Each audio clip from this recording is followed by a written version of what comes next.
Good afternoon, Your Excellency, and a Happy New Year. Thank you for taking the time to meet here with members of the press. Mr. President, before we take questions from them, may I ask if you would like to deliver any opening remarks? Thank you, sir. We will now begin taking questions. Anyone with a question? Please remember to introduce yourself and the media house you represent before asking your question. Can we have microphones around? Vincent, Kigali today.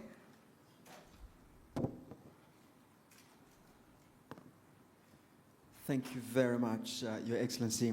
My name is Vincent Gasana. I work with the KT Press.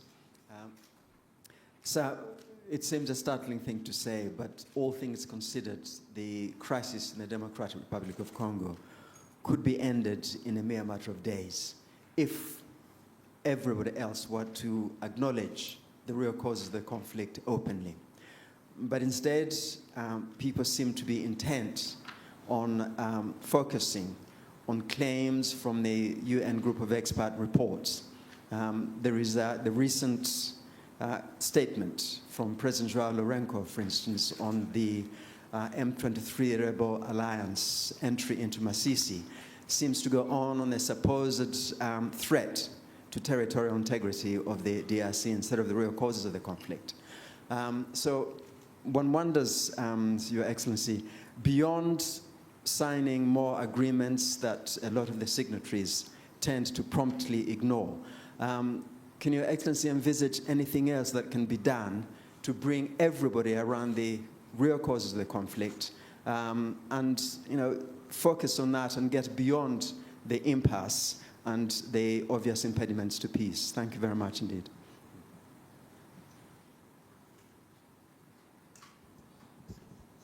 All right.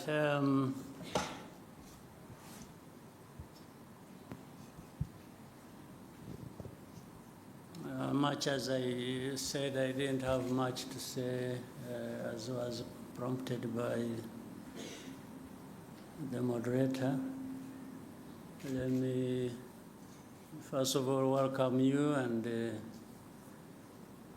once again wish you a happy new year. I hope the new year will bring blessings to all of us.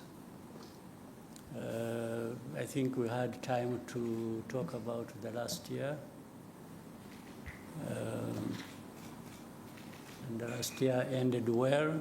We're now in the new year. As a country, as a people, this country and our partners and myself, we hope we can continue the good progress we made last year and do even more, including probably realizing peace in our region. We are looking forward to that. So that is the starting point of my answer to your question. This problem of Eastern Congo, which I have in the past even explained as not just Eastern Congo problem, but Congo's problem as a whole, and the problem for our region, the problem for our continent and the rest of the world. But every time it is referred to as Eastern Congo problem, in a way, rightly so, because it is centered there. But the cause of it and many factors that perpetuate that problem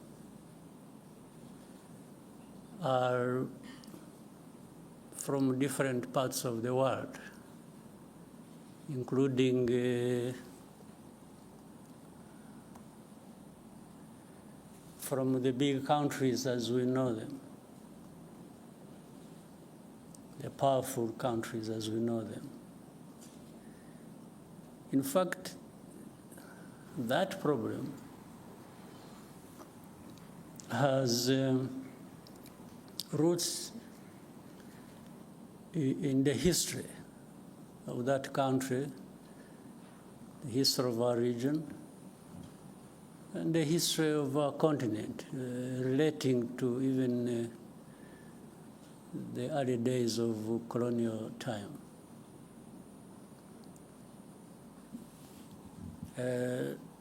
That's why many times I'm surprised.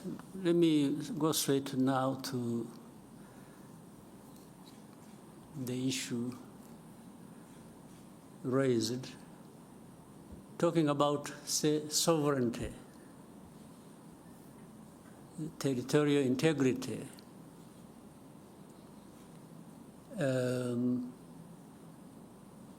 As you said in the statement made from Angola, how do these matters arise really, in a sense? M23 you talk about. These are Congolese. Even to the admission of Congo's leaders, the past and the present.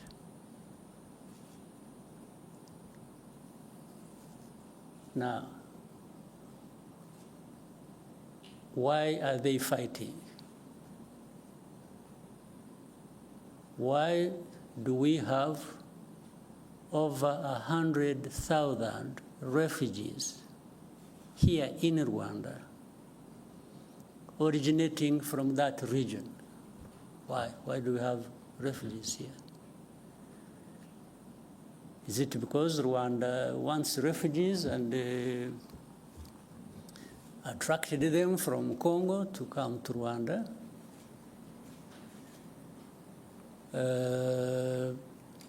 I said the first question, M23, why would they be fighting?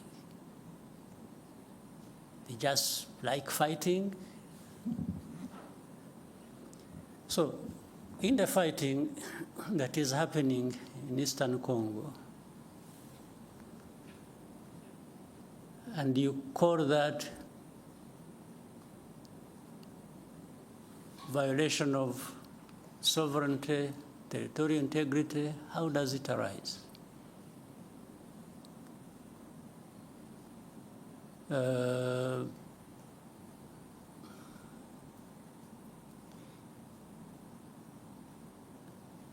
So,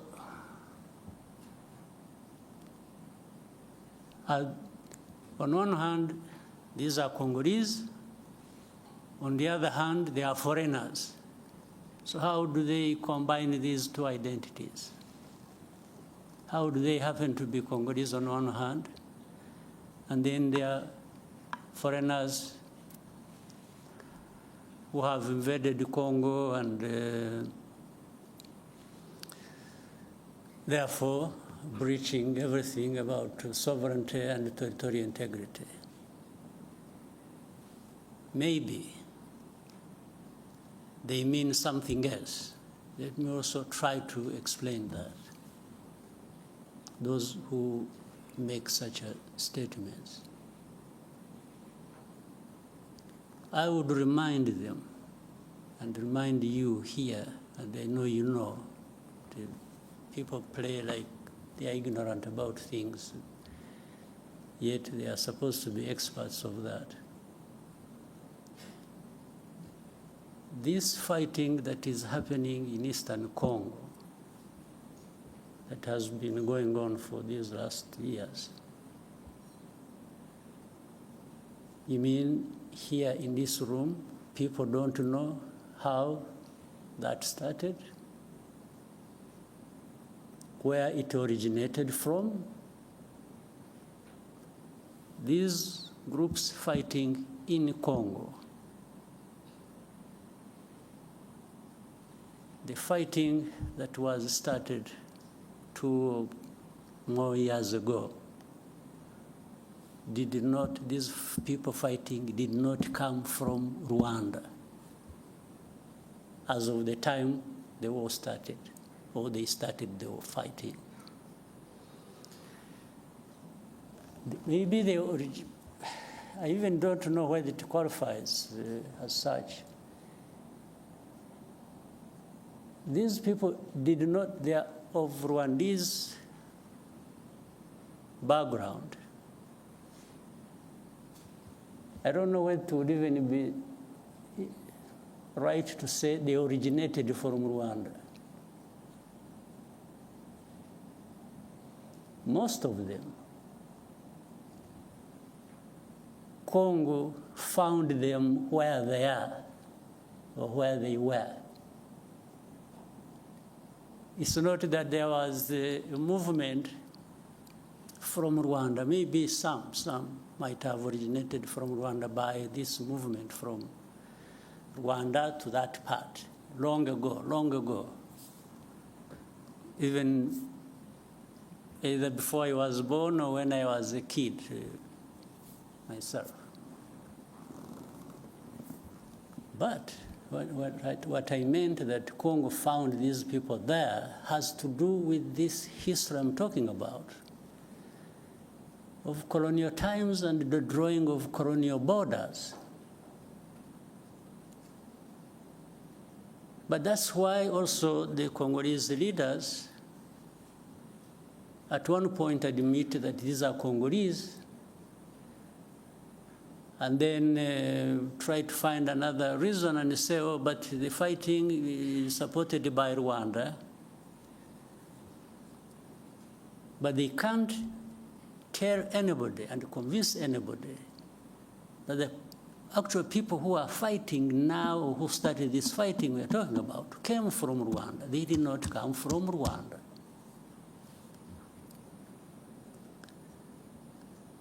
These leaders of M23 and the majority of their fighters came from Uganda, where they had been as refugees who ran away from, or as a result of solving the problem of 2012, 2013, when these people moved to Uganda, and others came here. I remember for specific actually number, those who came here were between 500 and 600, whom we disarmed and gave back arms to the government of DRC at the time. And had been kept here for a long time until when things as they kept changing, the government of DRC used to send even their officials to come and speak to people here where we had held them in camps, to speak to them purportedly to resolve their problems. It went on back and forth for a long time. The problems were never resolved. But these are not the ones who started the fighting. And if you want to see where these people, most of them are still here. The fighting was started by the main group that was in and from Uganda. So how did it become Rwanda's problem, honestly? What is the basis? And for how long do we explain this? Up to what point?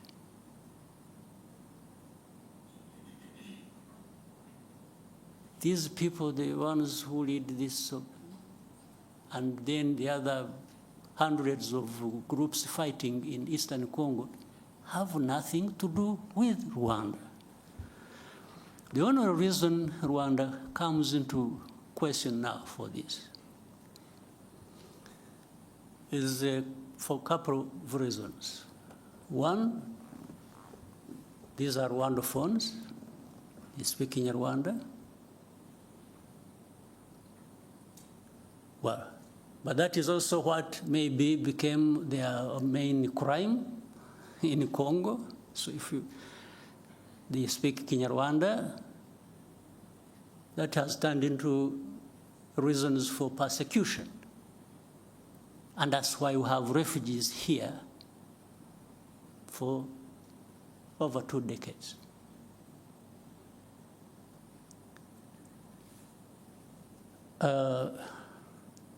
The other reason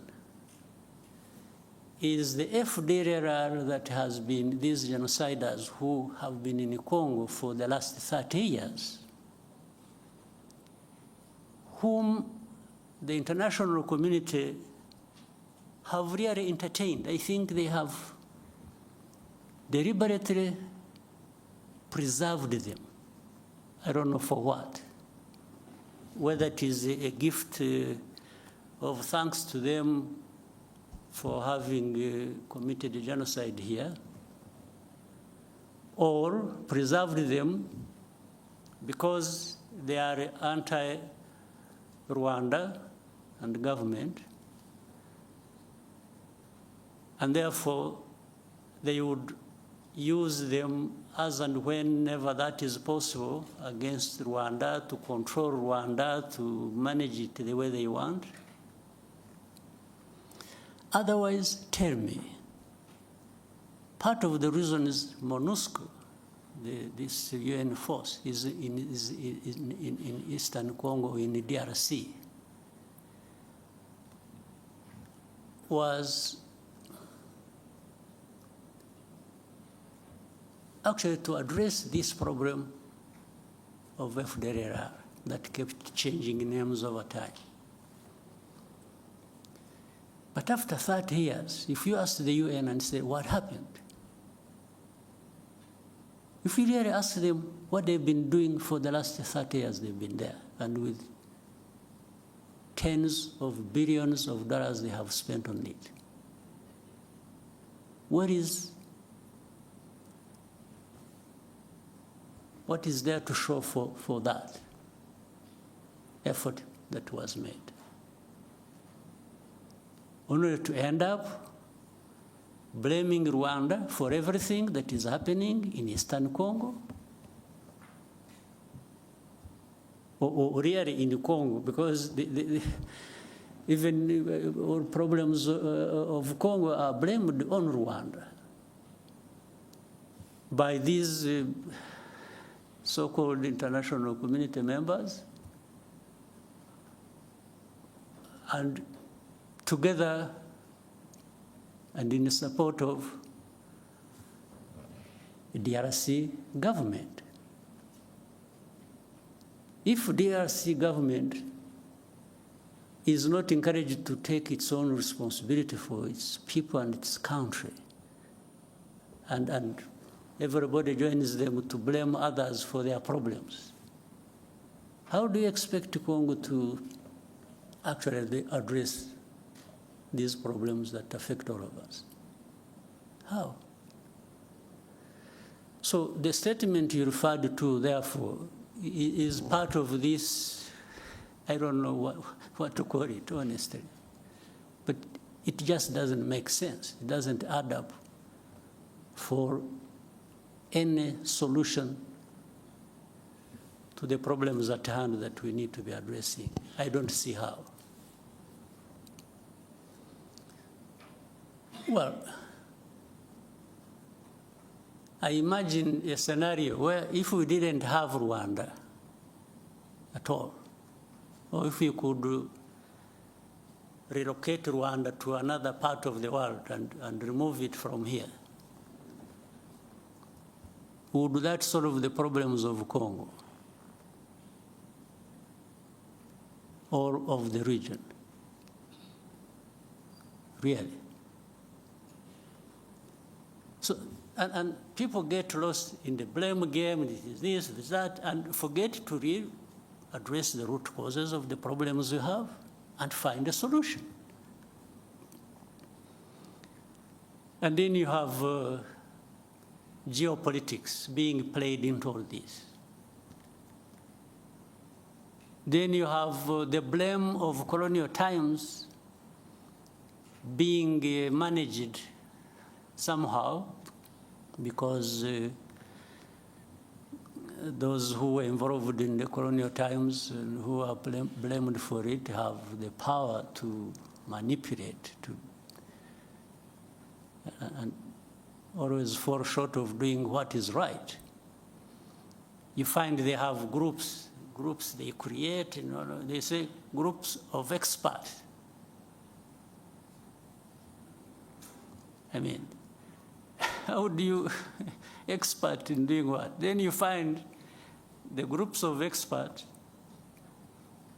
These experts are led by people who are supposed to come and really cover up the blame that should be leveled against those who are responsible for those literary crimes of that past of colonial times.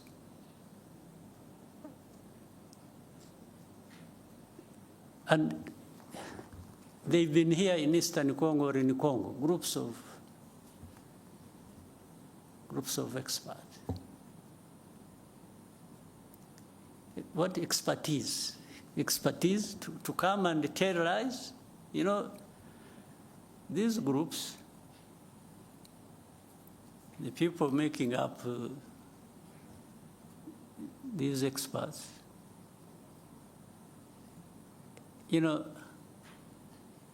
in broad daylight, killings, persecution, all kinds of stuff are done by people they see, government leaders in Congo, commanders, people belonging to either the police, the army, in broad daylight, lynching people. This one is kept quiet about. And then these experts write they pile up crimes committed by M23. They talk about things somewhere in the background, in villages, and they don't talk about these things that were done in towns, in broad daylight, before their eyes. Then they talk about, M23 violating, human rights and so on and so forth. And then Rwanda behind supporting them, and Rwanda is supposed to be there stealing minerals of Congo. So the whole thing is shifted from what the problem really is to some other imaginary problem they have created. And they really make people believe that. But honestly, for the last 30 years, if anybody wanted to understand what the problems are and what the solutions should be, you don't even need to be an expert. You just need to be wanting to resolve these problems and allowing people to have peace. So when you ask me what next do I think, what I think should happen is what I have thought from the beginning and have spoken out very loudly to whoever needed to listen. This problem is not insurmountable. It can be addressed. It can end. It should have ended in actual fact long ago. But you can't end it by manipulation. You can't end it by playing games. So one, does FDLR exist in that situation or not? Do people understand the history of FDLR or not? So why should FDLR be an issue even for discussion? Or why should it be a big problem that can't be resolved? We told these people, whoever was involved, that we started with DRC itself, even before the current administration in DRC. We used to approach these people. We even approached the current administration. We said, let's work together to resolve this problem, and that we will support you with whatever you think you need, and we will avail ourselves and our resources to actually help you fight this FDLR and eliminate it from. And they refused. I had even given them advice that, you see, Uganda has a problem of ADF and others based in Congo. We have a problem of FDLR based in Congo. Burundi also says they have a problem based in Congo. I said, why can't we, all of us, work together? Uganda works with the DRC, Rwanda works with the DRC, Burundi works with the DRC to eliminate the threat to security along our borders. I suggested to them, to the current administration, in 2019. Now, what they did, they allowed Uganda to go and to send in their troops to go and fight ADF. They allowed Burundi to quietly go into DRC to fight whichever their groups they are fighting are. When it comes to Rwanda, they refused. Of course, that means something. They refused because either on their own or on the advice by whoever, they actually didn't want this problem of FDLR addressed.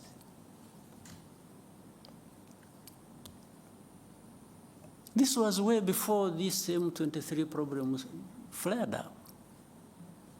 And as I mentioned to you, the main bulk, like the others, maybe they have been recruited from different places, but the main bulk of this group, including their leaders of M23, came from Uganda. They did not come from Rwanda.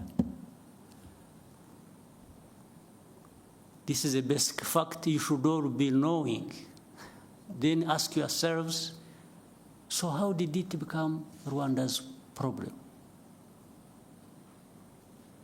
So why doesn't DRC address the problems of their own people? Why do they have to put the weight of that on our shoulders? Why don't they take away these 100,000 plus refugees here? Take them back home. Now, to show you the connection with these other countries, for all the time this problem has been there, some of these refugees, these countries, United States, Canada, Scandinavian countries, other countries, they've been coming here and selecting people from these camps that they would go and relocate in their countries. They've been doing it over a long time, but they have not taken many people. Out of 130,000 we have here, they have maybe among these countries, they have maybe relocated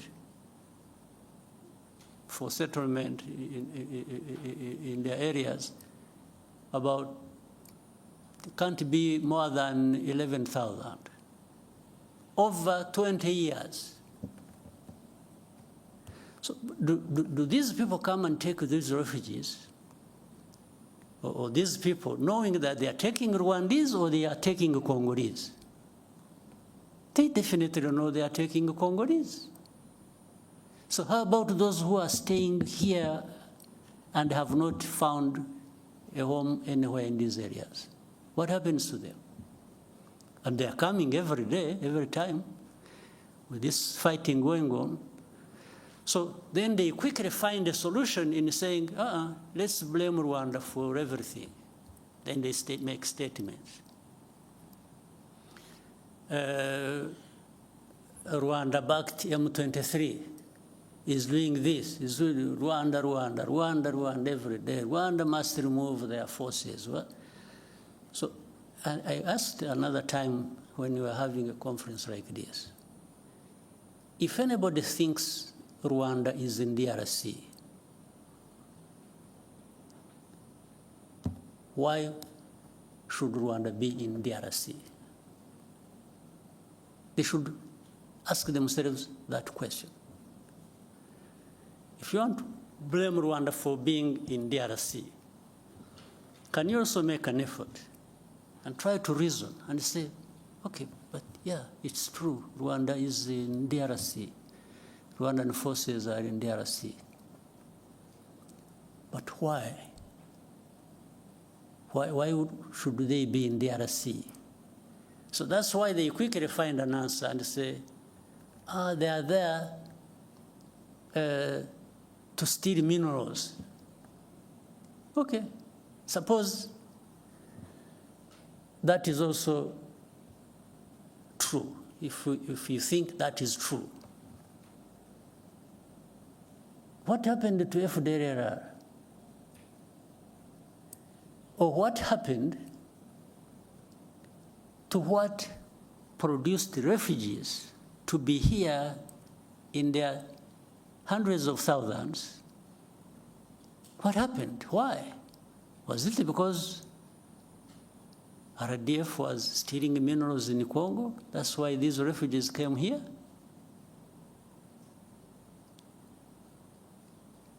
Is it? So where is the FDLR?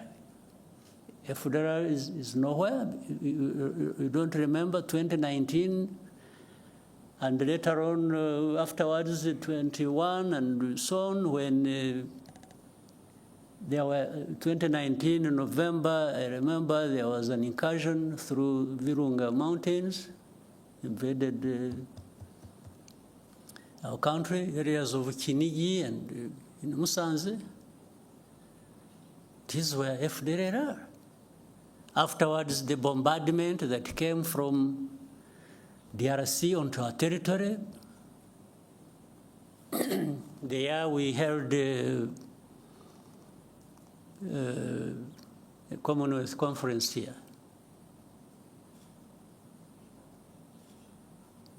So the bombardment that was, and it killed our people. And we raised these matters with the government of DRC. Now, so everything is, oh, no, they are there just stealing minerals. Okay, if you are right on this, how about these other issues? How have you addressed them? So, my dear friend, I've given you a long answer. I wanted to really be quoted correctly, and I hope you will. This problem can be addressed, but it cannot be addressed by just having processes where the only thing, in fact, it's really sad. We have processes and we have leaders leading these processes.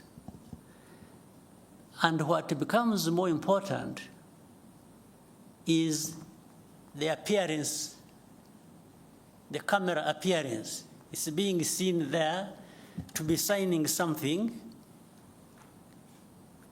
And that becomes an end in itself. you leave the problem intact, you don't address it. Oh, but you didn't go to Rwanda. Okay, how about the time I went there? What happened? Because there are times I have been in these. In fact, up to a point I got tired of going. We have meetings in Nairobi, I was always present. We have meetings in Rwanda, I was always present. Wherever there were meetings to discuss how to end this problem, Rwanda was present.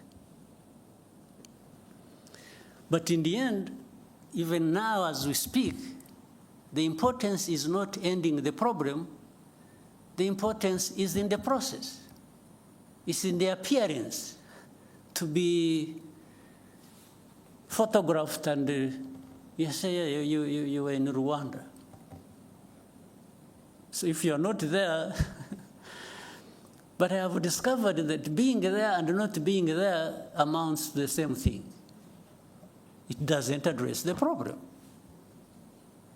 So we have to find a way of addressing the problems.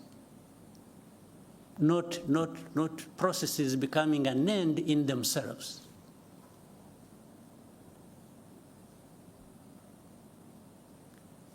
Not the leaders of those processes holding people's hands and doing this being an end in itself. We have to have results built on addressing the root causes. And then another time they say, oh, Rwanda, you see, you have influence on M23. By the way, influence just because some of those guys will speak the same language. So that becomes an influence. Okay, but let's assume we have the influence. And I have been asking these people, so, okay, what do you want me to tell these people? Do you really want me? What do you want me? Give me a message to take to these people over whom I have influence. And as I see, they stop fighting. Okay, that one I can do. But what follows that next? Because if I tell them to stop fighting, and they are attacked and killed, who takes the blame? It's not you who sent me to tell them, it's actually me. Meaning I lured the people into, but then in all conscience, do you also want me to go and tell people that you should accept being denied your rights and keep quiet because some people, some powers are not happy? So maybe that's what they want me to tell these people. I can't. You never. It happened when we met, you must have seen it, when I met President Tshisekedi in New York around General Assembly. And we had with us President of France, President Macron. At that time, they were telling me, please give these people a message. They leave Bunagana. There is a place they had taken over called Bunagana, the border with Uganda. Otherwise, fighting will continue. I said, okay, I can even transmit your message, just out of politeness. But if I tell them to leave Bunagana and get lost, first of all, where do they go? Secondly, are you going to follow that with addressing their problem they are fighting for? And there was no clear, but anyway, I came back, I sent a message, sent intelligence people to tell them. I said, for the good of the peace process, maybe somebody is thinking about to bring peace. you leave Bunagana as a symbol that you want to have a peace process going on and resolve the problem. As they are about, they agreed with the message I sent to them. In other words, they agreed with me. As they were preparing to leave, they were attacked. There was serious fighting. And then I called up these leaders. I said, but you people, you lied to me. You told me I should transmit a message that these people should leave, and then that will help a process to resolve the problem. Then, little did I know, the intention was actually maybe to attack them when they thought it wasn't going to be the case. So from that time, things have been like that over and over and over and over and over again. These government forces attack. In most cases, they are beaten back. And then there is a loudspeaker everywhere announcing how M23 has been violating ceasefire. You attack, we fight, I push you back, and then I'm the one who violated the ceasefire. This has been what goes on every day. And even with these experts that we have in place, they cannot tell, but that shows it's not that they can't tell what is the truth. It's just that the truth is not what they want. It's not what they like. It's completely different. So Rwanda, while we may be blamed for other people's problems, we are also happy to be blamed for our own problems of trying to defend ourselves, if that is what it means. We will defend ourselves at any cost. There's no question about it. I have told those who are behind all this in a very clear language. They keep asking me the same questions. I keep giving them the same answers. If there is anything that I can compromise on, it has nothing to do with ceding even a millimeter in terms of preserving the security of our country. Absolutely not. So, my friend who asked the question, the answers are obvious, they are known. But in their heads, these other people have their own other way of looking at things. They don't care about us. They don't care about anybody. They care about themselves. If you want to allow yourself to open up, to be crushed, you get crushed, and that's not their business. They really facilitate that. So let me end up with the wrong story here, but it is an accumulation of, I have been silent for a long time. So I thought I needed maybe to go back into a little bit of the history of the problem. But the facts are clear. It's only those who don't want the facts that have other ways of looking at things. All right. Maybe that answers all the questions you had in mind, but we can open up for more questions. Your Excellency, before we take more questions from the room, we received a question from a journalist called Charles Onyango Obo. He and 10,000 more are watching live right now online. And he says, you led the African Union reform process and most of its financing mechanisms. Given the failure of AU diplomacy and security interventions in the Horn of Africa, the fiasco the EAC faced in Eastern DRC, the mixed results of the Rwanda process, do you think perhaps AU needs a reform of its political and diplomatic processes? Some have gone as far as calling for the disbanding of the AU's Peace and Security Council and the creation of a new, more effective mechanism. Do you agree? And what reforms, if any, do you think can make change? Well, on what he said, do I agree? I don't. Because it's not the structure or the form or whatever you have in place that is the problem. It is the people.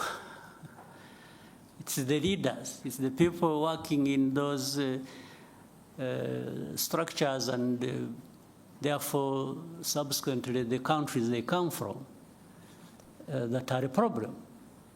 So how do structures in themselves become a problem? So even if you created another structure, but you have the same people thinking the same way, what are you likely to get out of that? I think Charles must be aware of that. I don't know what really needs to be done. Yes, I was given responsibility by the leaders of our continent to work with others to suggest the reforms that can be made on our continent. I was happy to lead that process. And by the way, I also reached a point, after I had more or less completed the main bulk of what I was supposed to do, I thought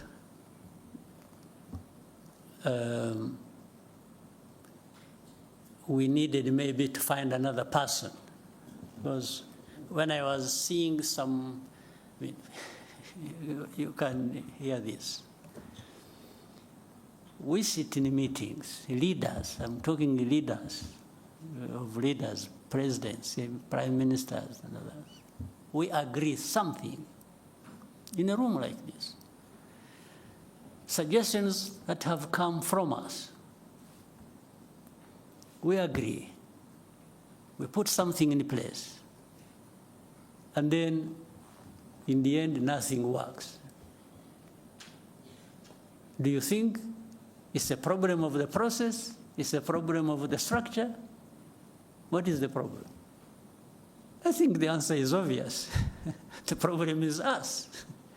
So in fact, when I even wanted to test that, because when it was just going back and forth like this and that, and we agree something, we don't do it, or we do it halfway, and so that is how I decided.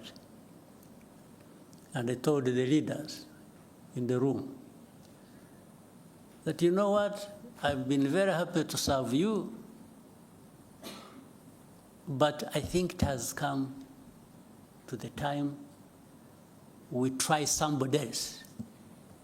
Maybe before you get tired of me, or before I get too frustrated myself,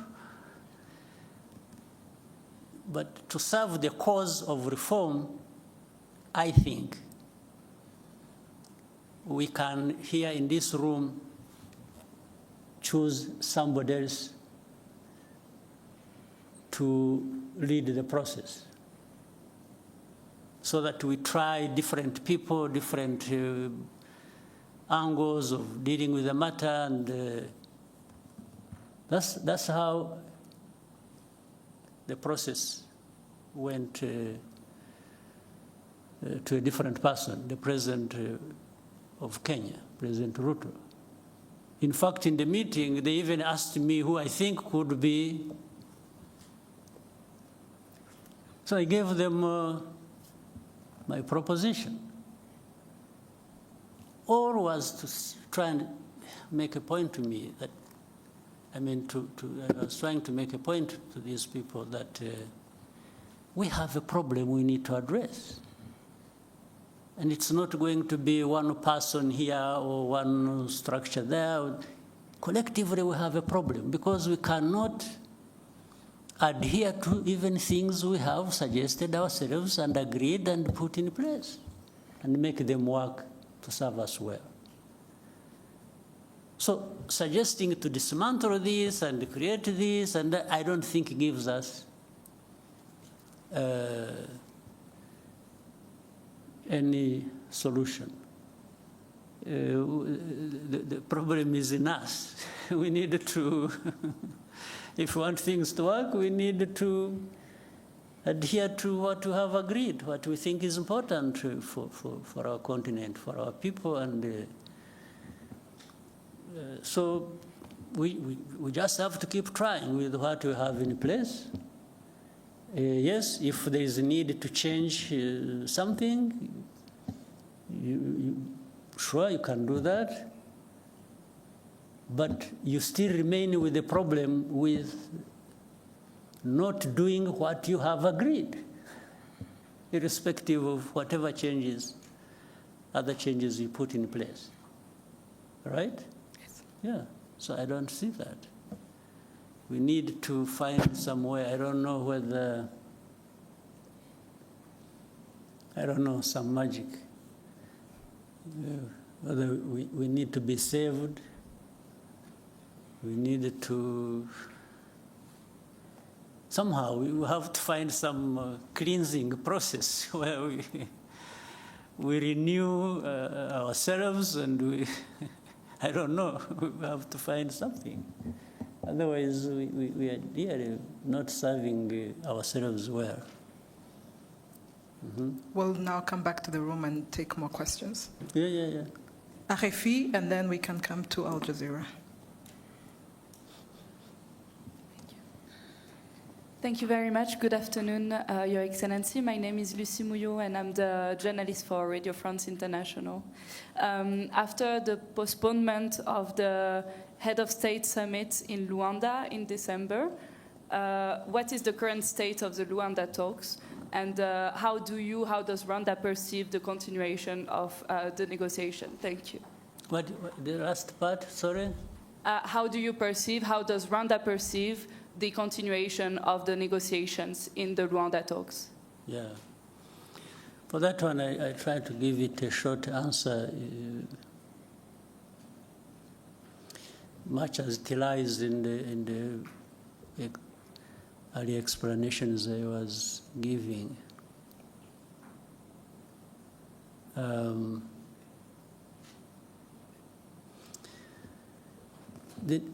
There has to continue an effort to find a solution. If I start backwards, there has to be an effort to continue finding a solution to this problem. But it can't be business as usual. We can't continue the way we have been doing it, putting the importance of the process above the results.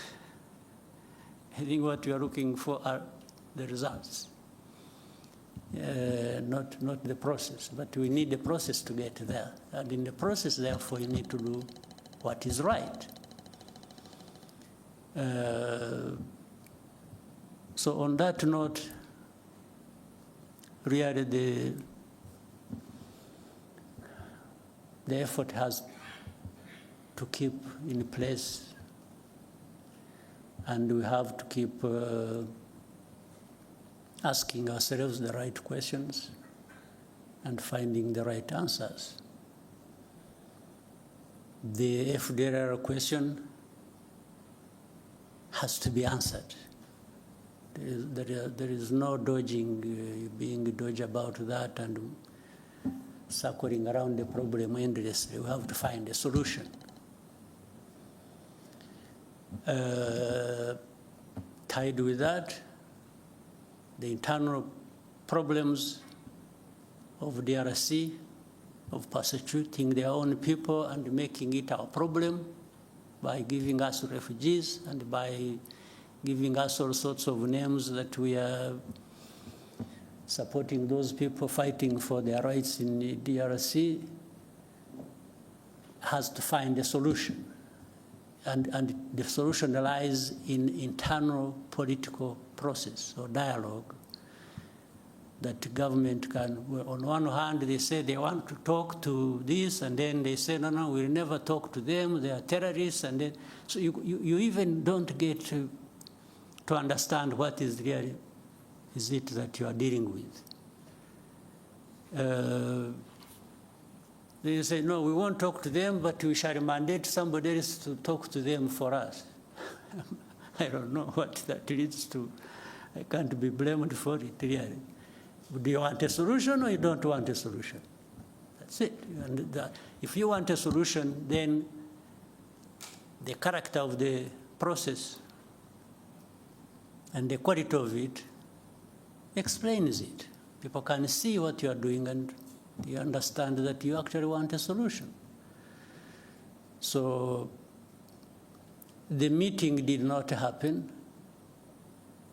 because, again, it wasn't the appearance there that was the most important thing. It was what was taking us there and how it is being addressed that was more important. And before the summit was to take place, there had been technical people meeting, discussing, and ministers meeting, DRC, Rwanda, and Angola. The technical people would agree things, and then it comes to ministers, what the technical people agreed, half of it is rejected.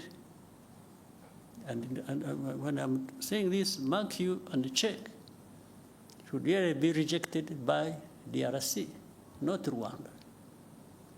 Even if earlier it was endorsed by technical people from DRC and agreed with our people and the Angolans, it comes to a meeting of ministers. The minister says, no, this one can't happen.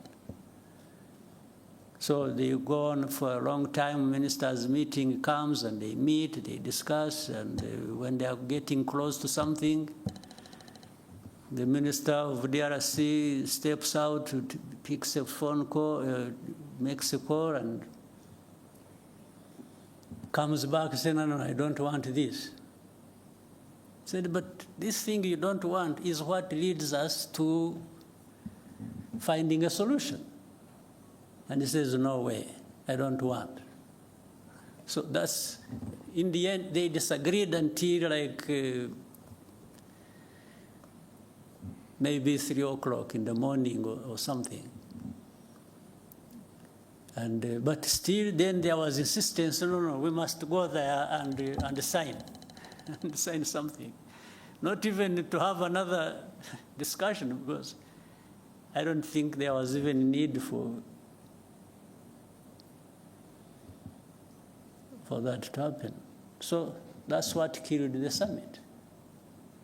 So it's not Rwanda that killed the summit. It's actually DRC. And they were saying it, by the way, for those who want to hear. If you don't want to hear, that's another matter. But when statements are coming from heads of state and foreign and ministers, and they are saying, no, they will never do this, and yet that is what is being asked to be done, even logically, and sometimes in agreement with the mediator, and he says, no way. First of all, these are terrorists, I will never speak to them, meaning he's not prepared to find a political solution to the internal problems, but is willing to continue blaming them on Rwanda. And then he's dodgy about FDLR. One time he says they don't exist, that they are not there. Another time they say, yeah, but they are there, but they are few. Then another time he says, no, but this is just an excuse. They are there, but it is an excuse. They want to steal our minerals. I mean, it becomes childish stuff. You can't even know what you are dealing with. So I had agreed to go all the way until last minute, and they said, because I didn't see what was taking me there, honestly. So, but the other question I started with, or you asked, and I started answering was, there has to be a way of finding a solution. We can't just live with it and give up, but there are going to be these ups and downs in finding the solution. Thank you, sir. We will now go to Al Jazeera. Thank you, Mr. President. Laith Mushtaq from Al Jazeera Digital. Mr. President, in a few days, there is a new administration will take office in United States. Do you expect a change in how Washington deals with the situation in Eastern Congo? Thank you. Well, first of all, I respect the change that has taken place in the United States, because for it to happen, it must have been for very good reasons that the Americans endorsed in their vote. So I'm happy with what there is, and I've got to deal with it the way it is. And building on that, I think so many things have changed and will change. First of all, the administration changed through a democratic process. There are many things, even geopolitically, at least to the approach, that are going to change, for sure. And I guess, and I think so, that it will be the same to the approach of how African matters may be dealt with, generally, and also specifically with Eastern Congo, the same might see change happen. That's what I think from a distance and just waiting for what will follow. But I think there is bound to be change, not just one in one place, but many changes in many places at the same time. Because it's not only that things have changed in the United States, I can still see many things changing across the world. In fact, at a terrific speed, that we have to work hard to take care of ourselves, given the whirlwind of change sweeping across the world.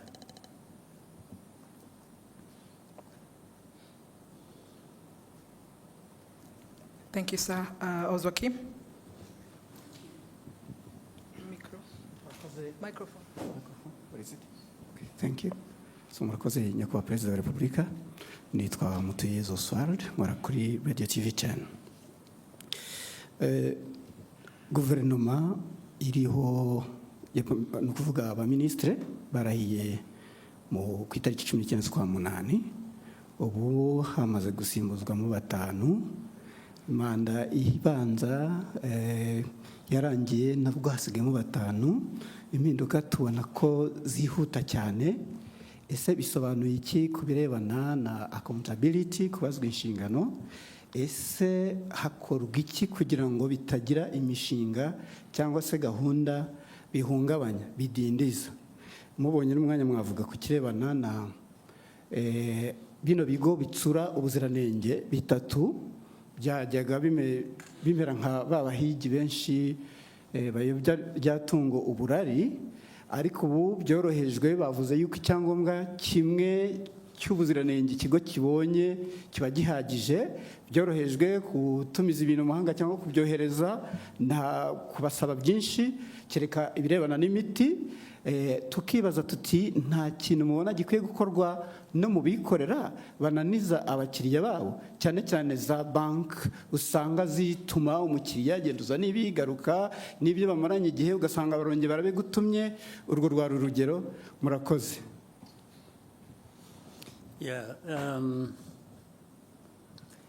Impinduka muri guverinoma ntiziraba, ahubwo turacyari ku ntangiriro. Ndabivuga mpereye ko bihera ku bintu byinshi, kandi n'imiterere y'igihe, imiterere y'igihugu, imiterere y'abantu, n'icyifuzo cy'ubuyobozi bw'igihugu buba bwifuza ko twakora ibintu neza, nta guta igihe, bishoboye no kugabanya icyo bidutwara, icyo bidusaba, nabyo byose bikakubira hamwe. Baravuga rero impinduka zibaye muri iki gihe gishize, tuvuge mu mwaka ushize n'intangiriro, uyu byari bitaraba ku mpera y'umwaka ushize, ariko ari mbere gato y'amatora twagiyemo na nyuma yaho kurangiza uyu mwaka. Ariko ibyo byabaye hashize igihe, impinduka isa n'iyatujeho gato. Ibyo rero bituruka mu kureba ikiba gikenewe muri icyo gihe.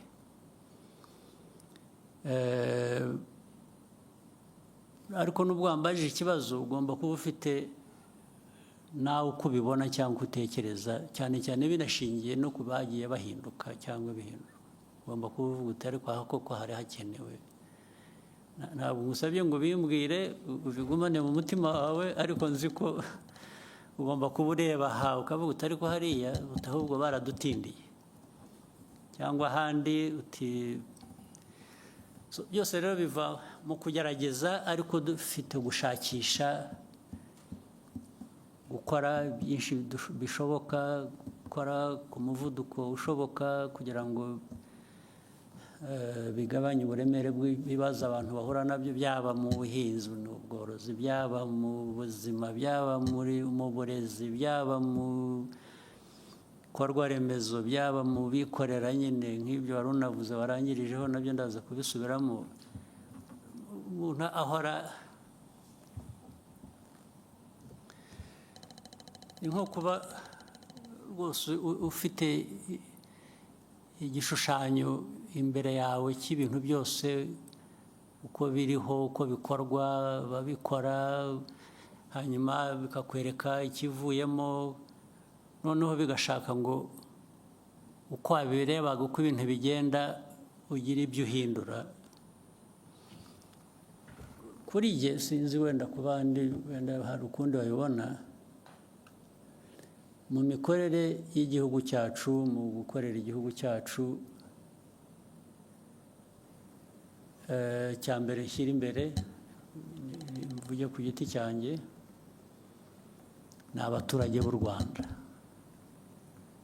Barabona ibishoboka byose bikwiye uko dushoboye. Hari ibyo tutageraho, hari ibyo tutabona kubera ko tutanabishoboye, tugategereza igihe amikoro azabonekera wenda tukabikora. Ariko ku bihari, ku bishoboka, barabona ibyiza bikwiye uko bishoboka or not. Icyo ni kimwe. Ababikora barabikora uko bikwiye, cyangwa bashyiramo amarangamutima yabo, bagakora ibintu uko babyumva, uko babishaka, cyangwa byaba biterwa se n'aho bari, bashobora gukora ahandi neza kurusha ibyo, nabyo ukabinyuramo ukabitekereza, cyangwa se barabiterwa n'uko bagera ku nshingano bakibonamo muri izo nshingano mbere na mbere kurusha kureba abaturage muri izo nshingano bashinzwe. Nibo bagiye hejuru y'ibintu byose, babikora uko babishaka, uko babyumva, ntawe wagira icyo avuga. Kuba bishinzwe rero, bishobora kuba bishinzwe abandi ahandi, cyangwa njye kubinshinze ari nanjye biturukaho icyo kibazo cyo guhindura abo bantu. Rwose mbikora nabanje kunyura muri izo nzira. Iyo nabonye ko hari ikigomba guhinduka, ntabwo ntumwanya, niyo narara ngushyizemo, kubera ko nta kintu nari nkuziho cyangiza, nkakibona umunsi ukurikiye ndakuvanaho. Kuko si wowe mbona mbere mu kazi, ndabona igihugu n'inyungu zacyo mbere na mbere. Ibyo kujya kuvuga ngo atababara, tarakara, iyo wagenda ukicwa n'agahinda, njye ntacyo bimbwiye niba nakemuye ikibazo cy'abaturage cyangwa ikibazo rusange, ubundi twese duhuriraho kugira ngo ibintu bikorwe neza. Kuri ibyo rero ni uko bimeze. Ndumva muri ibyo ngibyo nta kindi kidashoboka. No ku cya kabiri harya wavuze ngo ni iki, wakise iki? Murakoze nyakubahwa Perezida wa Repubulika. No kuri icyo cya mbere hari abavuga bati muba mwarambagije nabi, niyo mpamvu uwo mushyizeho bucyavaho. Birashoboka rwose, kurambagiza nabi birashoboka, kubera ko abantu urabazi, hari ukwihisha ntumumenye, ukazamumenya yabaye tested ku kazi. Kuko kandi ntugira ngo ni nanjye ubikora, binyura mu zindi nzego. Hari ubwo izi nzego zibicika nazo, erega nazo zirimo abandi bameze nk'abo barangaye, bageze bate, bikaza byihuta bakambwira bati kanaka, bati ni igitangaza, nimumuzanire. Yahagera akavuga ariko se ko mwambeshye ko ndeba hari ikibazo. Birebera ku bikorwa, ntabwo ari amarangamutima. Ntabwo umuntu mwambwiye umeze atya ko yaje agakora ibi akagira atya. Mbere na mbere tubaze turebe ko ibi ngibi byamubonetseho ari ukuri, kugira ngo atabeshyerwa cyangwa ataza kuhotazwa n'ikitari cyo. Ubwabo abandi bamuzanye akaba aribo bavuga bati nibyo, bya bindi twasanze ari byo. Ubwo se najya guhera mu kintu cyo kuvuga ngo baribeshye, reka mbyihanganire.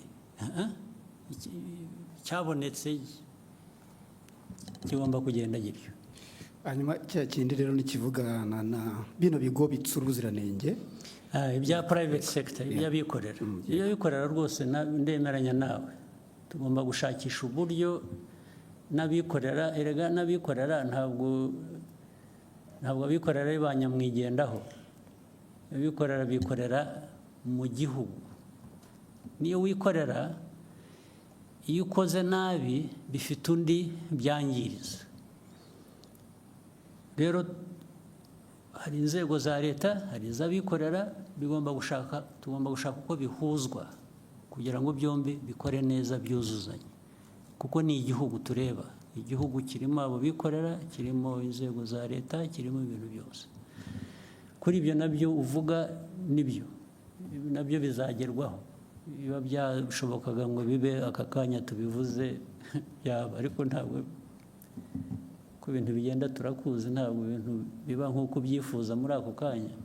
ariko ibyo ndemeranya nabyo nabo bagomba kugira umurongo bafata, ndetse rega igihugu rega kigira umuco, kigira izina, kigira karagita. Igihugu cyacu gikubiyemo abo bose, turashaka kucyubaka kikagira umuco ukiranga muzima wo gukora neza. We'll take a few more questions from the room. We could start from that side and then come to Scovia. Lionel, then Scovia.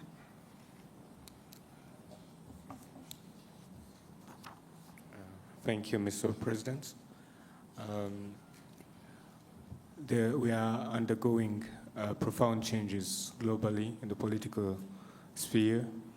On the one hand, we see populist movements in the very countries that used to lecture Africa about good governance and democracy. And we also see in Africa young people taking power in unconventional ways. What does it say about the future of governance, and what will the global political landscape look like in the years to come? Thank you.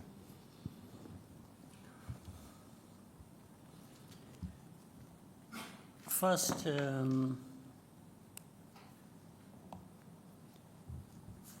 if people followed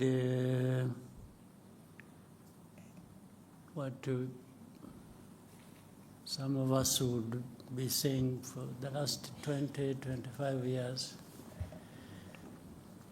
it is only to confirm what we saw coming, or we thought was coming. It's not, as far as I'm concerned, it's not a big surprise with the changes that have been happening.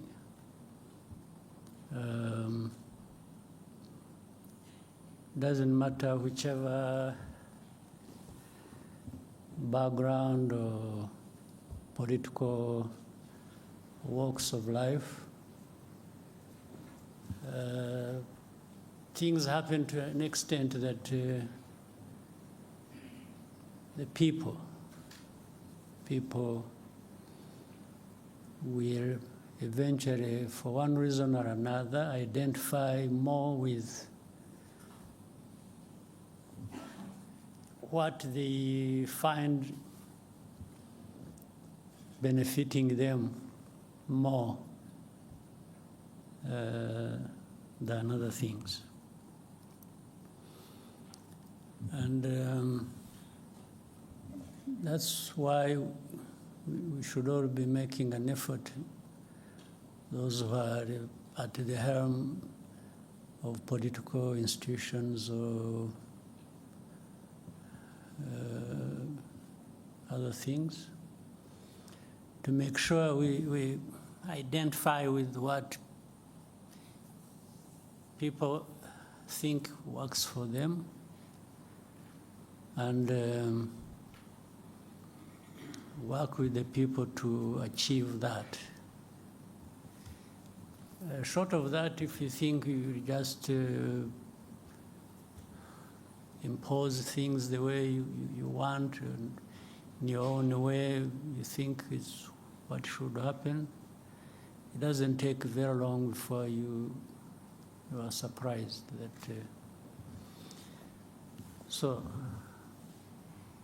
But in the question you've raised, there is also some of those things that people have questioned over time. The lectures given to, say, Africa originates from the assumption, of course, given the divide there is, people call it north, south. The people of the north have assumed this right, or an entitlement, that they have the power and they will use it to serve themselves well, even if it means using it against others who are even weaker. Still, that must serve their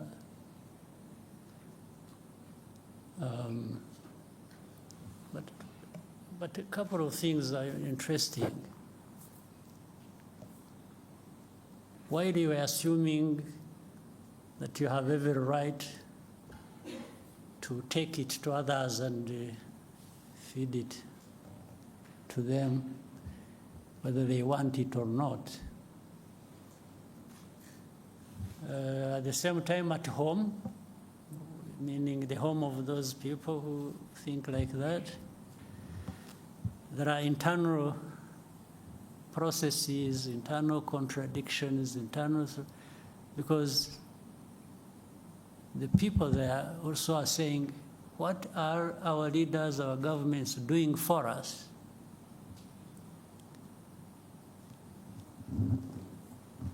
And depending on which side of politics, one will gain over others, because, and here it is difficult to tell. You can't decide for people that this is what they must think that is right for them. Even these populist or conservative or liberals or whatever you call them, within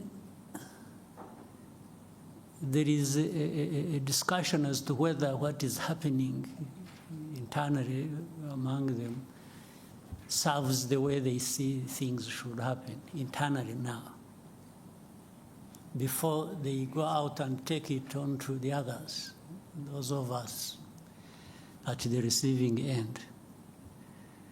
So that internal contradiction will define things, and rightly so, their own way. And you see, it is very interesting when you look at, somebody talked about the administration in the United States. Following what was going on the media, I mean, on the news and the media and everywhere, there was this opinion being shaped that one side had no chance. And, you know, the leader is embroiled in litigations, here, these ones, blah, blah, blah, blah, you know. Even the experts we used to follow in the news would really give you an impression they have formed their opinion there is one side that is going to win. Now, a few weeks after, they sort of disappeared, really. And these were experts to tell us about things in their own place. So why do you think? Because they were saying one thing, they were forming their opinions. They want everybody to believe that for one reason or another. But somehow the process of democracy gave them a different result. And they had to swallow their pride and accept what has happened. So that is in their area. So now, as it were from the beginning, they were used to taking it on some other people somewhere else in the South. Now, the South isn't going to be in a permanent state of confusion and, obedience and just following the dictates as they come along. A number of changes have to happen also one way or the other, either changed by the people on the ground and saying these leaders of ours who are not doing anything other than sucking up to these dictates. We should find a way of getting rid of them. one way or the other. In fact, it is either one way or through the vote, which is always the preferred choice. But when that is not possible, some people have used the other means to get rid of these, in a sort of defiance about how they feel they are treated by these leaders, or by extension, those who dictate their leaders, who dictate to their leaders what to do in their own countries. So one way, it will always give somehow, change will happen. So what we see on the political, economic, geopolitical landscape is a result of that. There is soul searching at different levels by different people, and it doesn't matter the weak, the strong, and there will always be a way to give in terms of the outcomes. So in Africa, Africa is no exception.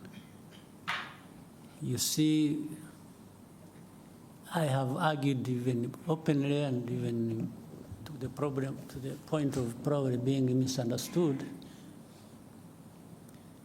When we've been talking about, people have been talking about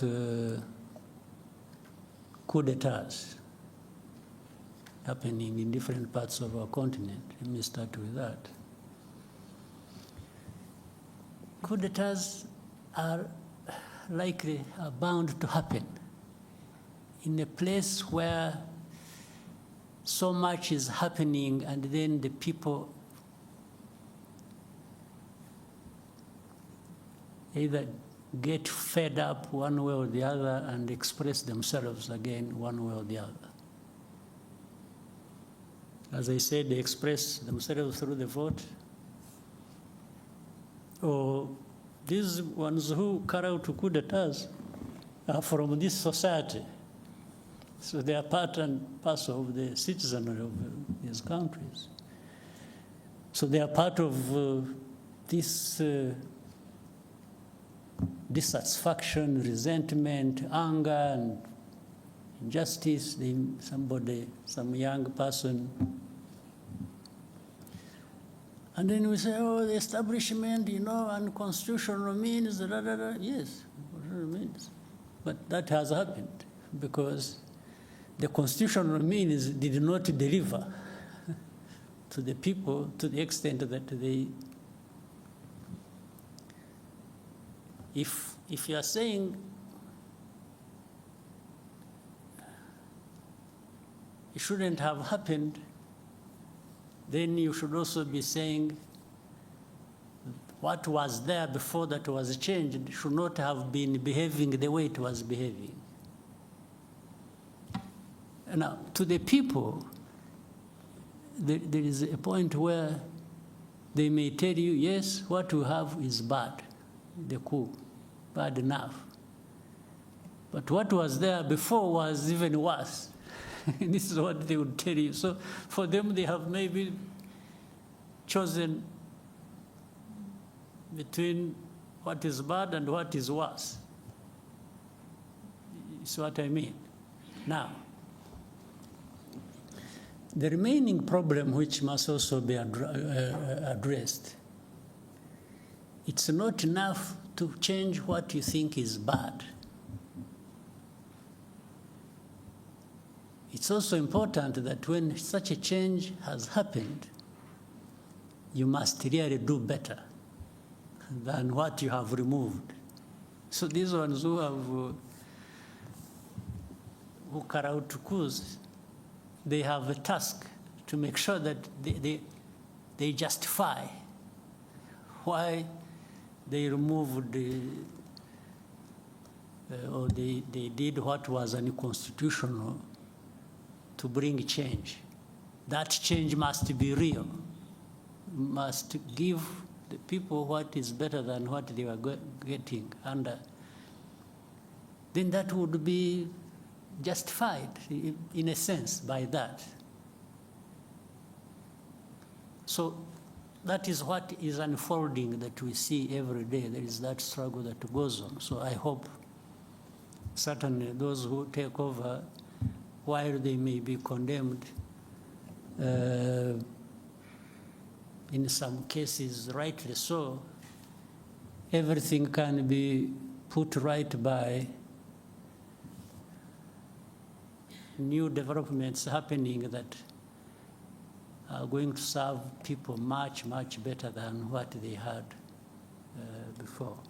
So, and that's what is happening on our continent. But for the dictates, for lectures, and so on and so forth, it's up to people to make a choice. And I think Africans need to just reject being, you lecture me on what should happen in Rwanda based on what? When even where you are coming from is having some confusion, some changes. So which dictate should I follow?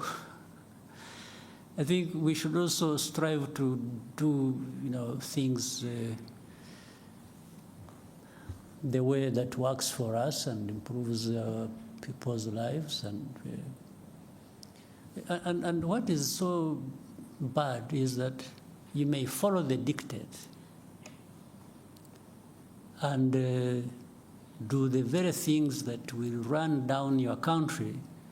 And by the way, those who give you lectures will manifest in two forms. One, some will actually blame you for it, even if you followed what they told you to do.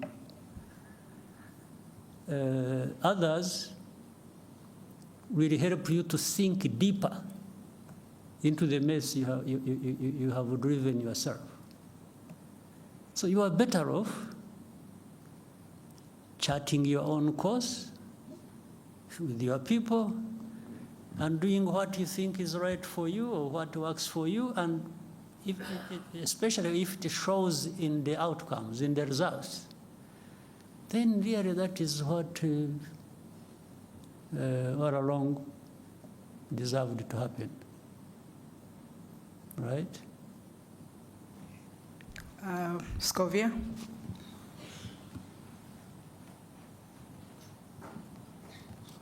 Murakoze nyakubahwa Perezida wa Repubulika, nitwa Scovia Mutesi, nkorera mama urwa Gasabo TV.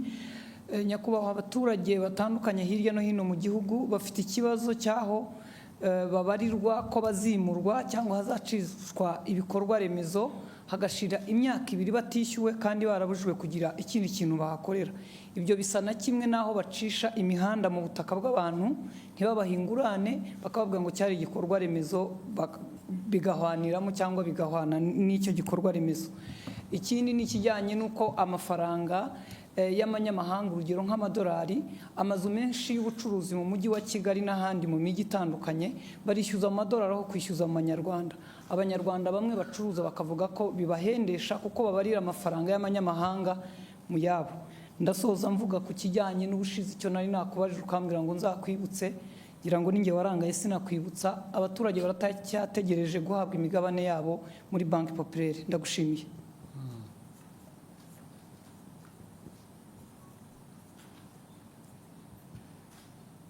So urumva ko namwe mwibagirwa rero burya ntabwo ari twe gusa. Ibyo abaturage bimurwa mu buryo butari bwo budakwiye, ibyo birazwi, ndetse ndabizi, ariko n'izindi nzego zirabizi nubwo tugerageza kugira ngo bijye mu buryo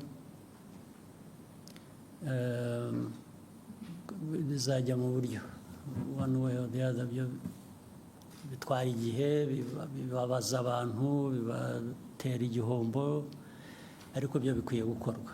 Bikwiye bikorwa, ukimura abantu, niba wagiye kubimura ukabishyura.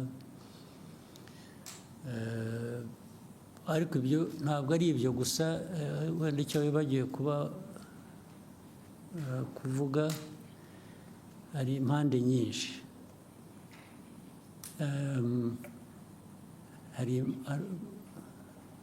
Nubwo uburyo buhari ko bikwiye kuba bikorwa, uburyo rwose burahari, burazwi, hari n'ubundi bwakoreshwa bukoresheje ukuri gusa, wenda bitari byanditse. Urugero, icya mbere ni abimurwa cyangwa abazimurwa bashaka kugira ngo abe ari bo bagena igiciro cy'ibyo bazishyurwa, valuation y'aho bagiye kuva n'amafaranga bagomba kubishyura. Ubundi hari uburyo bikorwa bitagendeye kuri leta cyangwa bitagendeye ku muturage, bigendeye kuri gushingira ku impamvu zizwi. Icyo ubwo urumva ntabwo giturutse ku nzego za leta, giturutse ku bimurwa. Icya kabiri, hari ahantu abantu bamenya mbere y'uko hari ahantu ubundi hadakwiye kuba haturwa, cyangwa aho batuye abantu bazimurwa kubera igikorwa cy'inyungu rusange rw'igihugu, noneho babimenya biri mu nzira bikorwa bakajya kuhatura cyangwa bakajya kuhagura kugira ngo bazishyurwe. Hari abasanzwe rero bahatuye bo badafite n'icyaha, ntibahimutse, ntibahagiye mu buryo butari bwo, nta nubwo bagiye mu buryo bwo kuba aribo bagena igiciro cyo bari bwishyurwe. Ibyo nabo bakabigwamo bitewe n'imikorere mibi y'inzego zitandukanye. Ibyo birahari, inzego ziratandukanye nyinshi. Ariko icyo mvuga ni uko ibyo byose bigomba gushyirwa ku murongo. Ibyo ni ukugenda tubishyiramo imbaraga kugira ngo bishyirwe ku murongo. Abantu bazimurwa niba batuye aho badakwiye kuba batuye. Ureba hari nk'abantu byo kwimura abantu mu bishanga byagiye biba bigateza n'urusaku. Hari abantu bagiye baturamo batanabihawe n'uburenganzira, ariko hari abandi batuyemo babihewe uburenganzira n'inzego zimwe na zimwe ziba zifite uruhare zibishinzwe. Ndetse wajya kumwimura rightly akakwereka icyangombwa yahawe n'uwo muturage, ndetse wajya gukurikirana rimwe na rimwe muri izo nzego z'abo bayobozi ugasanga uko yabitanze mu buryo butari nabwo, ariko kubera ko afite inshingano bigatera ikibazo. Baramuhaye amafaranga gusa akahatanga kandi atari ngombwa.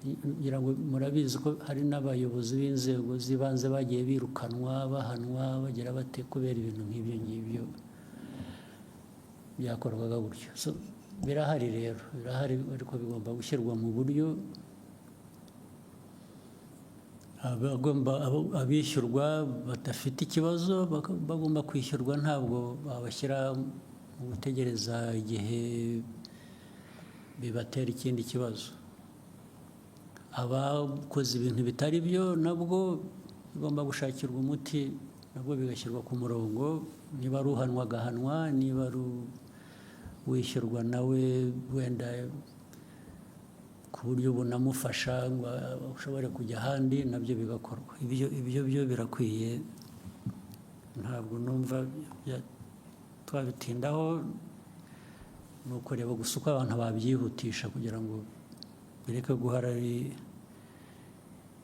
ntabwo ari aba bantu baba bikoreye umuzigo gusa, na leta ikwiye kuba ibiyobora mu bintu bizima, nayo ikwiye kuba yivanaho uwo muzigo yikoreza. Then icya kabiri cy'abantu bishyura cyangwa bishyurwa mu mafaranga yo hanze, ubundi bikwiye kuba bishyirwa mu buryo bw'igihugu cyacu bw'amafaranga y'amanyarwanda dukoresha. Urumva ni bibi no ku nshuro ebyiri, kuko uwo wishyurwa nko mu madolari cyangwa amayorozi cyangwa iki,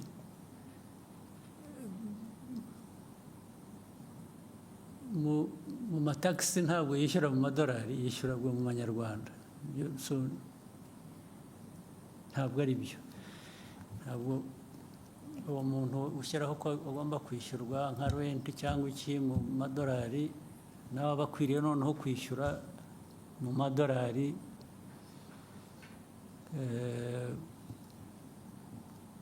mu buryo bwa taxes bishyura. Ariko ibyo byose ubundi bikwiye kuba bifite uburyo bikurikiranwaho. Iyo ni nko kwica amategeko, bishe amategeko bakabihanirwa. Bitwara umwanya rero, kuko abantu benshi babyumva uburyo butandukanye, niyo byaba budakurikije amategeko cyangwa nabo bafitemo inyungu, niyo mpamvu bitwara igihe. Ariko ubundi umurongo urahari kandi twifuza ko ukwiye kuba ukurikizwa. Ndibwira ko aho tuvugira aha hari uburyo bubitekereza bushaka kubishyira ku murongo.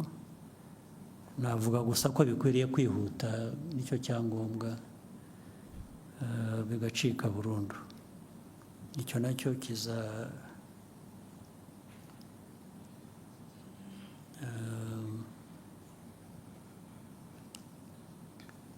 ndumva bizatungana. Icya gatatu bavuze ngo ni iki?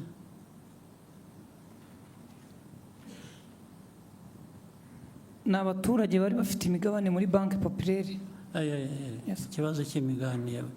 Ariko usibye ko nanjye ntakurikiranye, ariko njye naratumitse.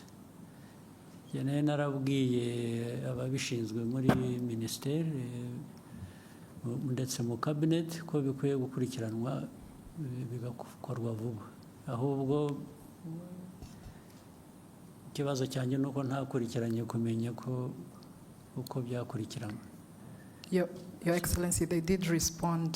They shared some information that the minority or local shareholders registration process has been ongoing as of November 2024. 42% out, 239,531, which is 42% out of 576 to 45 accounts of people have been identified and registered with full information. The bank is developing a system that will facilitate the printing of shares certificate from any branch of the shareholder's choice. The system is expected to be ready by end of February, so it's ongoing. February this year. Yes, sir. So, urumva sinakurikiranye ngo nanjye bambwira ibyakozwe, ariko byo naratumitse burya. Thank you, sir. We can take a question from here and then go back to that side. BNB FM. Murakoze nyakubahwa Perezida wa Repubulika, nitwa Bagishya Jean de Dieu, mvuye kuri BNB Kigali FM. Nyakubahwa Perezida wa Repubulika, mu masaha 48 ashize, raporo ya World Economic Forum irebana n'icyerekezo cy'isoko ry'umurimo ku isi iragaragaza ko mu myaka 20 iri imbere 67% by'imirimo ishingiye ku biro izavaho, ahubwo ko buri myaka 5 imirimo ishingiye ku mpano ari igiye kuzamuka. U Rwanda muri imyaka 5 ishize, nyakubahwa Perezida wa Repubulika, mushyize ingufu cyane mu kubaka uruganda rwa siporo ndetse n'uruganda rw'ubuhanzi creative industry, haba mu kubaka inzego uhereye ku rwego rwa guverinoma, haba mu kubaka ibikorwa remezo bijyanye n'igihe, ndetse nyakubahwa perezida wa repubulika muherutse kubitangamo icyerekezo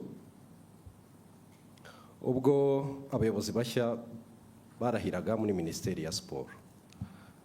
Nyamara ariko nyakubahwa perezida wa repubulika, hari abafatanyabikorwa za guverinoma ziba zifite mu rwego rwo kuzamura izo mpano kugira ngo zigere aho zigera ku isoko ry'umurimo bibe igisubizo. Abantu bitwa ingaga n'amashyirahamwe, haba muri creative industry cyangwa se muri siporo. Icya mbere barataka ubukene, icya kabiri hakabamo n'ikibazo mukunze kugarukaho iteka nyakubahwa perezida wa repubulika gishingiye ku migirire n'imikorere, mindset, indangagaciro, values. Ibi rero byajya hamwe ugasanga leta irimo irakora byinshi, iranatanga byinshi kugira ngo igere kuri izo ntego zaho impano zizamuka, ariko kubera abo ba partners ugasanga imirimo ntabwo yihuta uko byakagombye. Mu gihe habaye icyerekezo nyakubahwa perezida wa repubulika, haraza gukorwa iki, haraza gufatwa izihe ngamba kugira ngo impano z'abana b'abanyarwanda ziri hirya no hino ntizize gutikirira muri iyo mikorere n'iyo migirire isa n'itajyanye n'igihe. Murakoze nyakubahwa perezida wa repubulika. Mu buryo bworoshye ni ugukurikirana ab'imikorere itajyanye n'igihe, bagahabwa uburyo bajyana n'igihe, cyangwa se igihe kikabasiga bakagira uruhande umuntu akashakisha bashobora kujyana n'igihe. Ndumva nta bundi buryo bwo kubikosora, kuko wanabivuze ibyinshi bitanga uburyo, bitanga icyerekezo birahari. Icya kabiri ni ababishyira mu bikorwa bafitemo imbaraga nkeya cyangwa se izindi mpamvu zibabuza kuzuza inshingano uko bikwiye. Aho niho abantu bakwibanda bagakosora ku buryo bihindura, ubwo bishobora kuzagira ingaruka kuri abo ngabo badakora ibikwiye bitajyanye n'igihe bitewe n'impamvu izo arizo zose zibitera, abantu bakazisuzuma. Hakabaho gushakisha ubundi buryo noneho bwatanga amikoro n'ubwo buryo bukenewe. Icyangombwa iyo ibintu cyamenyekanye, ikibazo cyamenyekanye, kiba gisigaye ni ugushyira imbaraga mu kugira ngo gikemuke hakoreshejwe uburyo ubwo ari bwo bwose, nicyo kizakurikira. Thank you, sir. CNBC.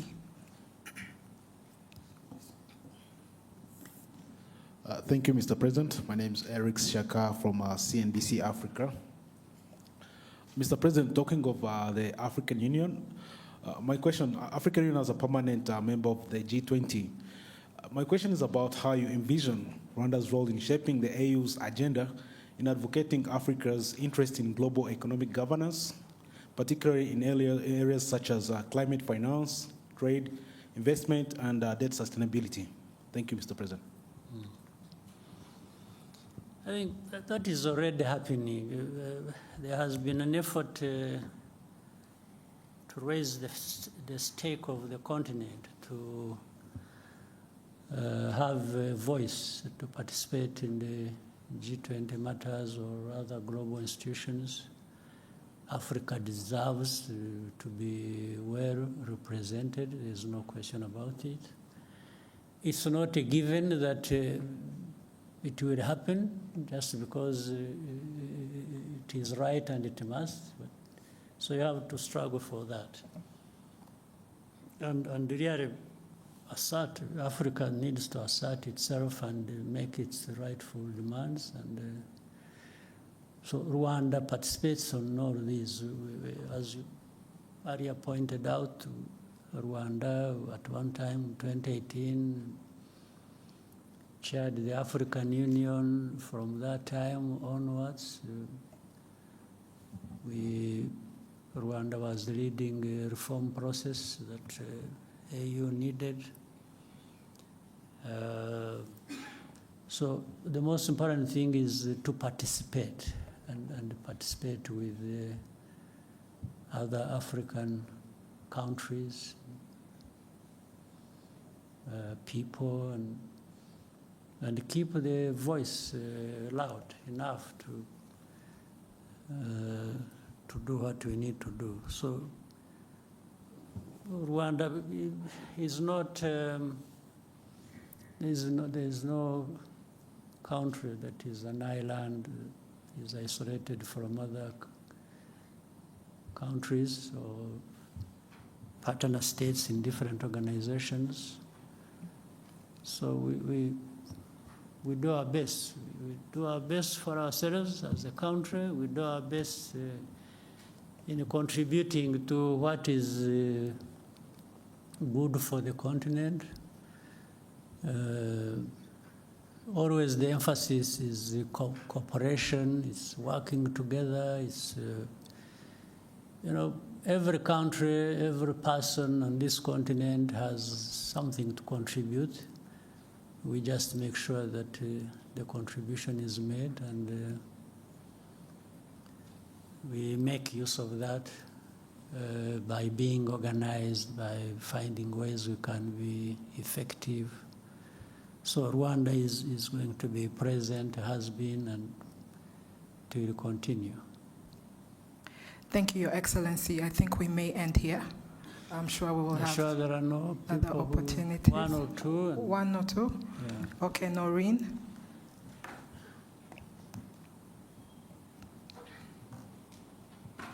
Thank you, Mr. President. My name is Indira Oganga. I'm from Bloomberg News, and I just want to talk about business and investment for a little while. My first question is, when can we expect conclusion of the deal between Qatar and Rwanda to acquire 49% stake in the country, and how big or how much is this deal going to be? And also, how many planes can we expect from that arrangement? And still staying with investment, I was talking to the CEO of Rwanda Stock Exchange on Monday, and he mentioned the exchange can only be as big as the market. So I want to ask you, are there certain state-owned enterprises that the government is thinking to privatize to boost the exchange? And finally, congratulations on successfully hosting FIA. To that regard, I just want to find out what is going to be the economic impact of hosting F1 here, and is Rwanda trying to establish itself as a sporting hub in Africa? Thank you again. Good. Well, I can simply say on the Qatar-Rwanda partnership over the airline and the airport has made very good progress. It's been going on very well. Right? Being precise with the dates and amounts and figures of different kinds wouldn't give us necessarily a clear picture, but overall I can say it has made very good progress. It's still going. It's a matter of, it's not a long time that we shall see these things playing out, and being able to now go into those details you're asking for. By this year, and in fact, at this beginning, there are many things that are being concluded. And some of the things are being concluded just in writing, when they have been happening physically on the ground. So there is an overlap of, we have been going ahead and doing certain things that benefit this partnership. As we have more discussions, as to put things in writing and therefore making them specifically public to people. So really the practical things happening have been going ahead of just signatures and so on. This is what I can say. On the second question, for sure, there are a number of, in fact, there has been a process. It is now, the whole of last year, there was a process of, and slightly before, there was a process of first examining and listing all the government entities that could be privatized and get them off the government balance sheet. And this will translate very well into what we need to see happen on our exchange. So this is underway. This is going on. There is a team of people that have been following that up and working to, you know, the Agachiro fund that is there. It is taking care of those public enterprises and other similar ones in the process of privatization and also feeding into this institution we are talking about. For, yes, FIA was a success, I think, and it is part of what you also, in fact, said, creating a sports hub and other businesses that incorporate sports in their ecosystems. So and that's what brings up Formula One. Formula One, we did the bidding, it is making good progress, and we are also in discussions with the MotoGP, and you are aware this year we are going to host the World Cycling Championship here in Rwanda. So all these are things that are happening according to plan, and having thought through all this, the benefit to the country and to businesses and the people of this country and Africa are enormous. They are really limitless opportunities, and that's why we made that choice. You are aware before this we have had partnerships over football. We have partnership with Arsenal, with PSG, with Bayern Munich. These ones have, the results have spoken for themselves. It brings in, I see people write so many things about Rwanda is open.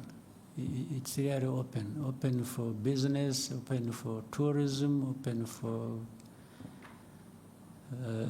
education. We have brought people through education channels to, you know what we have here, Kagame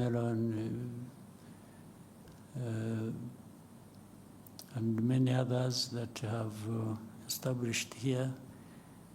All these are, so far, generally, I don't know any of these endeavors we have undertaken that have led to government regretting that we did this and that. In fact, it is just all benefits.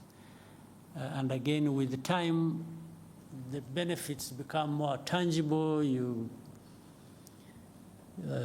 show it in numbers more clearly than it is now. Thank you, Your Excellency. I think we have exhausted all questions. Maybe one more.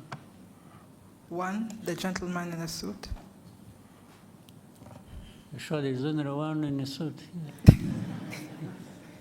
Murakoze nyakubahwa Perezida wa Repubulika, nitwa Ibarushimuwe Bihoyiki Keve Christian, umunyamakuru wa televiziyo ya BTN. Ukwezi kwa karindwi umwaka ushize habayeho gahunda yo gufunga insengero zitarejuje ibisabwa. Izo bitakundaga zirasenywa, ariko hari izindi zasabwe kugira ibyo zuzuza. Hashize amezi 6 bavuga yuko hari ibyo basabwe kuzuza. Bagize bati mutubwirire umubyeyi yongera dutumeho za ntumwa zize zurebe ibyo twasabwe kuzuza ko twabikoze, twongere tube twafungurirwa. Ikindi, hari abasore n'abakobwa hano hanze hano tujya tuganira no ku mbuga nkoranyambaga, bavuga yuko gushaka cyangwa se kubaka ingo bigorana kubera ubushobozi n'ibindi babona bishobora kubatera ubwoba. Ndagira ngo muze kugira ubutumwa mu bagenera by'umwihariko ku buryo umuntu ashobora gutinda gushaka avuga ati ndi gushaka ubushobozi, ingaruka bishobora kubyagira ni ibihe? Murakoze nyakubahwa Perezida wa Repubulika. Muri uko gushaka ariko harimo n'ubushobozi. Nabyo ni nko gushaka ubushobozi. Iyo ushaka bavuga ko hari igihe ubushobozi bugorana. Umusore ati sinakuzana utazicirwa n'inzara n'iwanjye, umukobwa ati nanjye singiye kuza kwicirwa inzara n'iwabandi. Ariko se ko abantu bose koko barashonje kugeza aho ngaho, ko ari abahungu ari abakobwa. Reka tubanze icya mbere cy'insengero. Cy'insengero cyavuzweho byinshi, cyagize gite, ariko niba abantu namwe ubwanyu mwajyaga ndani mu mizi y'ikibazo mukagisesengura, kwanza ntabwo numva impamvu insengero zigeraho zigomba kuba ikibazo. Kandi ubanza biba mu Banyafurika gusa, sinzi ko hari ahandi insengero zaba ikibazo. Ubanza ari naho bwa bushobozi butakariraga, bwa bundi bavugaga n'abadashakana, abantu bigiriye mu bintu biraho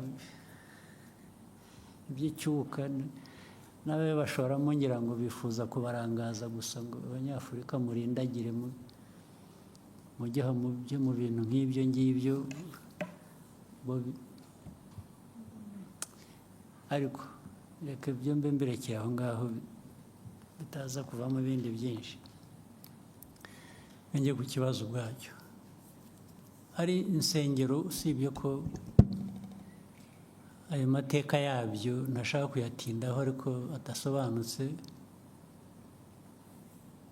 Ubundi ikintu icyo ari cyo cyose bijyanye nk'izo nsengero cyangwa ibindi bigira uburyo, bikwiye kugira uburyo bikurikiza kugira ngo bijyeho. Iyo bibayeho bibaho bite, bikora bite, ibyo ubundi abantu bashaka ibintu bitunganye mu bantu mu gihugu bakwiye kuba bibaza ibyo ngibyo.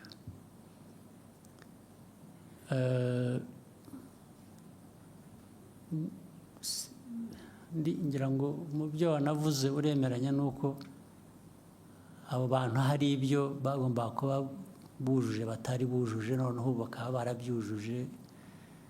Ubu ikibazo gisigaye ni ikindi, ni ukujya kureba niba noneho byuzuye. Nta nubwo bavuga ngo badusabye kuzuza iki kandi kidakwiye kandi atari cyo cyangwa icya. Nuko bemeranya nibura n'ibyasabwaga gusa bakaba barabikurikije, abantu bakava mu kajagari. Nayo ibintu byari akajagari, n'uwabyirengagiza ni ukubyirengagiza gusa, ariko akajagari kari gahari karakabije mu bintu bitanasobanutse. Rero uburyo burahari uko byagiye, insengero zafunzwe, aho bazifunze babwiye abantu impamvu, hari zitarafunzwe. abo bantu nabo izo mpamvu bamwe wenda abandi ntibazemeye ariko abandi hari benshi bazemeye uravuga ko hari abazujuje ibyo ni byiza ubu gisigaye abazifunze bakwiriye gusubira inyuma bakareba niba koko ibyo basabye abantu barabyujuje kandi ikibazo ni iki ntabwo numva ari ikibazo kiremereye kidafite umuti ahubwo abantu ni ugushyira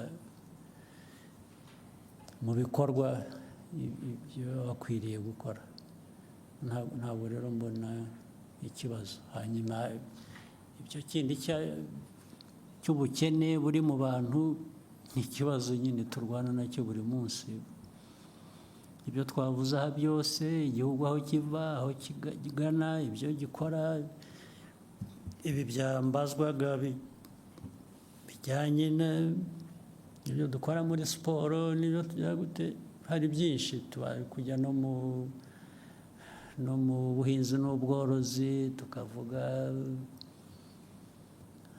ibikorwa remezo biriya byose imari ishorwamo ni ukugira ngo abo ngabo bashobore kugira uburyo bagira ikibatunga naho sinibwira ko uko banabivugaga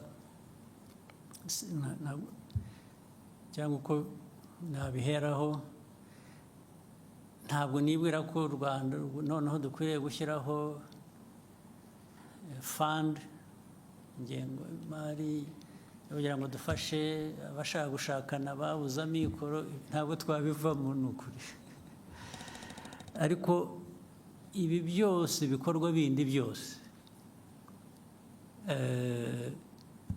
ni ukugira ngo buri muntu aho ariho hose yaba ari ushaka cyangwa hari n'abatashaka gushaka nabwo bagomba kuba bahari ntabwo bose abatarashaka ntabwo bivuze ko ari uko babuze amikoro hari n'abatabishaka ariko buri wese ari ubishaka n'utabishaka azagerweho no kugira ikimutunga no kugira uburyo niyo mpamvu dukora ibi byose ndetse ikimenyimenyi kukwereka ko turagerageza igihugu kiragerageza urabizi nko mu mwaka ushize 2024 uzi ko ubukungu bw'igihugu bwakuze ku 9.2%. Nta handi ngira ngo niho habaye hambere ku isi cyangwa harimo hambere hakeye. Iyo mibare iba yerekana ko hari igikorwa, hari ikintu kizamura ubukungu, kandi nk'uko tubivuga iteka ubukungu bwacu buzamuka bushingiye ku bikorwa bigera ku baturage. Ubukungu cyane cyane bwagiye bukura bushingiye kuri industry na services ndetse n'ubuhinzi n'ubworozi bwarakuze, bufite ibice bwakuzeho bigaragara bitari bisanzwe. Ibyo byose ni ibigerageza gushyira ubushobozi mu bantu, mu banyagihugu kugira ngo naho ubundi ariko hari abacyari abakene, hari abakene ntawe ubihakana, ariko niyo mpamvu tugomba, bimwe navugaga mu byo dukora tugerageza kwihuta, tugakora ibishoboka byose, bitwara igihe, ariko ni ukugerageza abo ngabo nabo ni ugushakisha abana dushyira mu mashuri, mu myuga, mu biki, barimo muri abo ngabo, ni ukugira ngo bashobore kugira ikintu bakora ariko bunganirwe n'ibi bindi bigari tugerageza gukora. Byagira uko nta kundi twabigenza, ahubwo ni ukubwirana n'izo nsengero by'amadini, rimwe na rimwe nibajya kubasezeranya bajya babaca makeya cyangwa babikorera ubuntu kugira ngo byose ibintu byorohe, si byo? On behalf of the media, Your Excellency, thank you for taking the time today. I'm sure we'll have more opportunities in the future for such interaction. We wish you a nice evening. Okay, mwakoze nizere ko umwaka mwawutangiye neza uzakomeza ube mwiza hanyuma tugume duhurire muri ibyo bikorwa byo kurwanya ubukene n'ibindi bidakwiye. Asante sana.